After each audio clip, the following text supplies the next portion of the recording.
Hi guys, I am Untitled, and before I start giving you the ideas on why not to buy a GS, please make sure that you also watch my other video listing top 9 reasons to buy it.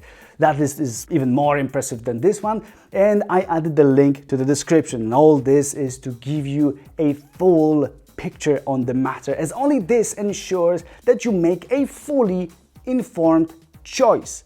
Now let's dig into the topic. The first reason for which you may be thinking about skipping the R1250GS is its engine's power. It is far from being the most powerful motorcycle in its class, and it's definitely not the quickest. With 136 horsepower, it's 29 horsepower less than BMW S1000XR and 34 horsepower less than Ducati Multistrada V4. And riding those, you can feel that they've got more punch at the high RPM. GS pulls from the bottom like a train and much better than likely anything else in the class. But if you're prepared to race, and others are too, which means that they can keep their bikes in high RPM, they will smoke the GS. I myself wish that there was more power in the GS, as the current level is not that impressive, and to enjoy the performance just like you can enjoy the rest of the GS, it simply would need more juice.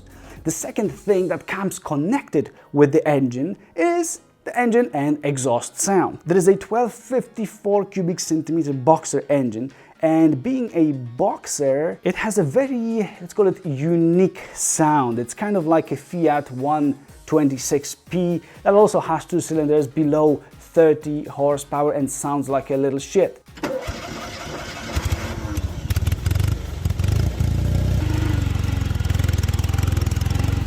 GS is better, as there's some bass coming out of its muffler.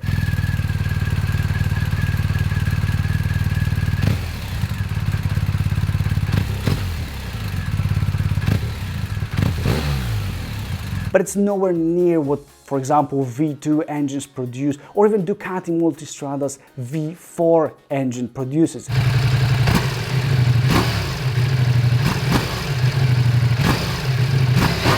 It just doesn't deliver, especially with the stock exhaust.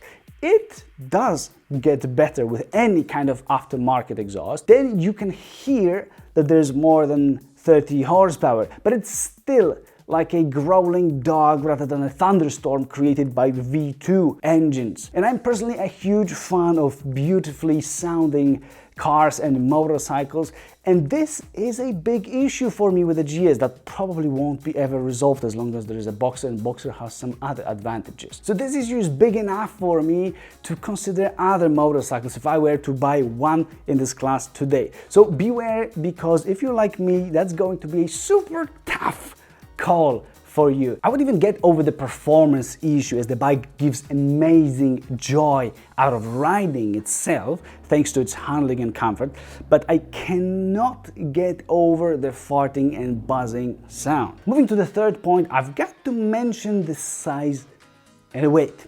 This is not applicable only to the GS, but to any other motorcycle in this category as well, but you still need to know about this thing. So look, there is 249 kilograms of metal, plastic, wires and screens. You hold all that with a wide handlebar, so if your arms aren't long enough, you'll be using all your resources to just keep the bike upright. If you stop it on a curb or a little bump, you may just not handle it, especially if your legs aren't that long either, and you can barely touch the ground with both feet, and then you're screwed. So if you are not tall and big enough, not only may you struggle when coming to a stop at the traffic lights, but some may also say that you're trying too hard, as you would look ridiculous with that tiny little body on a huge lion in the form of a big GS. If you don't care, and I hope you don't, then don't give a crap and just get it. Trying not to fall too often, as then you may get in trouble because of one of the next points actually on this list. However, you may order the GS with a lower seat to reach the ground more easily, and if that's still not enough and you are again still super motivated to ride it and have it, then BMW offers lowered suspension for it, so it kind of can get resolved up to some point. There is an adjustable seat that is at 85 centimeters in the lowest position and at 87 centimeters in the highest. And with the lower seat and lowered suspension, you can place your bum at only 80 centimeters, which is really low even for a dwarf. If you need, just cut out some more foam from the seat and you may land even lower. But that combo may look like a lowered pickup truck. So if you're fine with a lowrider, then sure, go ahead. Now let's reverse the situation here in the fourth point. There are two variants of the BMW R1250GS, and if you are on the other side of the scale and you were born with a beard like me and as a giant at the same time, you may not want to go for R1250GS, but instead choose the adventure version of R1250GS with taller suspension and higher seat by default. And then your giant ass will glide over the potholes at 89 or 91 centimeters, so 4 centimeters higher than in a regular GS. The funny thing is that you may get yourself this adventure version of a GS also for other reasons and still get a kit lowering its already higher, taller suspension. The main difference is a 50% larger fuel tank that then carries 30 liters instead of 20 liters like in a regular 1250 GS. And note that regular GS's ground clearance is pretty low at 18.5 centimeters, and that may cause some difficulties if you want to go off-road. Then this adventure offers your giant ass additional 3.5 centimeters and a total of 22 centimeters. There are plenty of other differences, smaller or larger between the two, and I made an entire video just about that, as there's so many differences. So check it out if you are interested. The link is in the description of this video. Now watch this fifth point if you are still in 2022, because a new BMW GS may be coming shortly, because just in 2023, so next year if you're still watching this in 2022. This is not in official information, but in 2021 we've already seen spy shots of a creation that resembles a big GS in its shape, and that was riding along the current 1250 GSs. And having a new model of the horizon may mean that you might be able to get a better deal on an outgoing model, but if you don't know when that's happening, there is not much use of it as well. Still, if the new model is going to be even better than the current one, this may be a super strong reason not to buy a new 1250 GS in 2022. And I know myself how stupid and cheated I feel after buying a device right before a new generation is launched. About the new GS, there are 2 or 3 things that we may be convinced about in terms of this coming generation. The first is that, of course, we expect more power. BMW have been adding a bit of power with pretty much every modification, every lifting of this GS over the past years. So with a major visual redesign that's likely to come, I expect them to give us even more power as well. And this alone may be worth waiting for.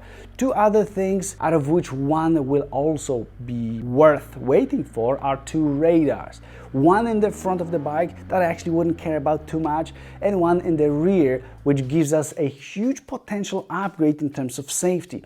So the front radar, just like in a Ducati Multistrada V4, which was unveiled some time ago, it will likely be responsible for the adaptive cruise control that's there in cars for years now. It senses vehicles in front of you and it adapts the speed to keep a certain distance from those vehicles on your lane specifically. So you may be paying less attention and looking around more, as the bike can see what's going on its lane in front, which I totally don't recommend doing, and therefore I don't really see many advantages for this feature in a motorcycle, as it cannot do any kind of emergency braking for you, unlike in a car where you're buckled in your seat and you won't fly over the handlebar or jump out through the window being scared by sudden braking of the vehicle. On a motorcycle this doesn't and perhaps never will work. But the rear radar is bloody exciting, as it scans what's going on behind you on the sides and warns you that there are other vehicles in there, and they may be right there in your blind spot.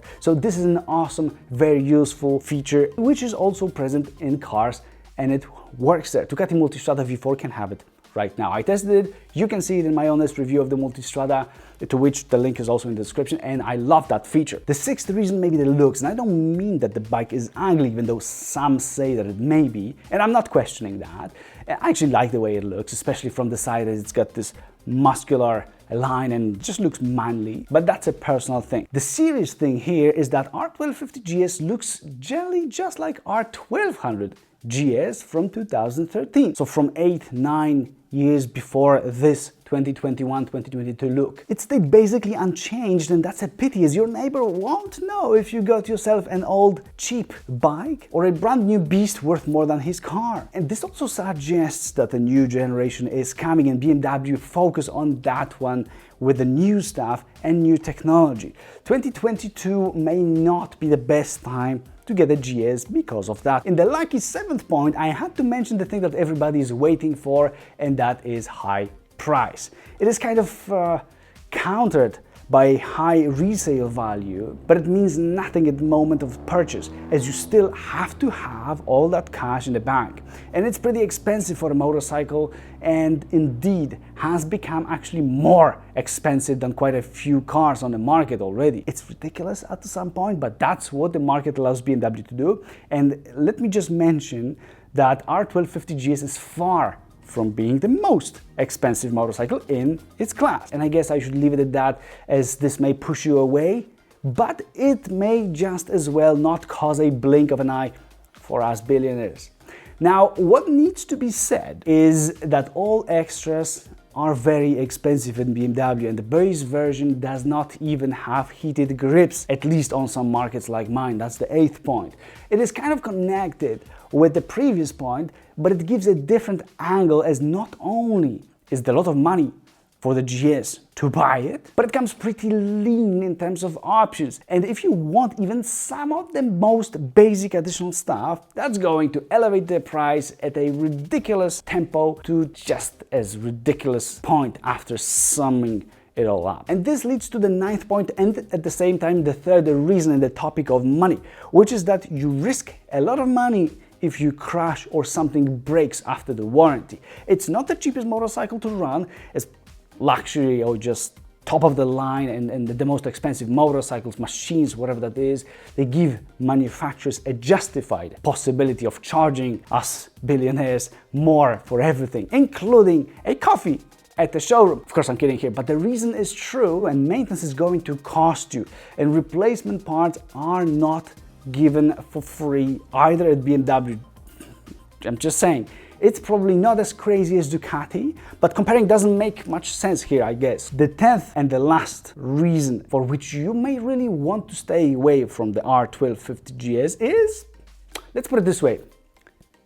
Some say that they don't want to follow the crowd, and there is a GS waiting at you at every corner. Well, the GS is a pretty popular motorcycle despite being among the most expensive ones out there. It has been the best-selling motorcycle in Germany, for example, and that tells us that there are many GSs on the streets. So if you don't want to be one of many, choose something else and be different. However, I am not sure that this is always the right way. Being different sometimes can mean that you'll have to sacrifice something else, and that may be the case here. And I personally think this might be an issue, but where I live, it's not such a problem, as the big GS is far from being a bestseller because it's just too expensive in comparison with an old Volkswagen Passat or a Golf, for example. So as you see, I haven't mentioned any reason that would be related to how the GS behaves on the road. And I don't include the performance in this category, just to make it clear.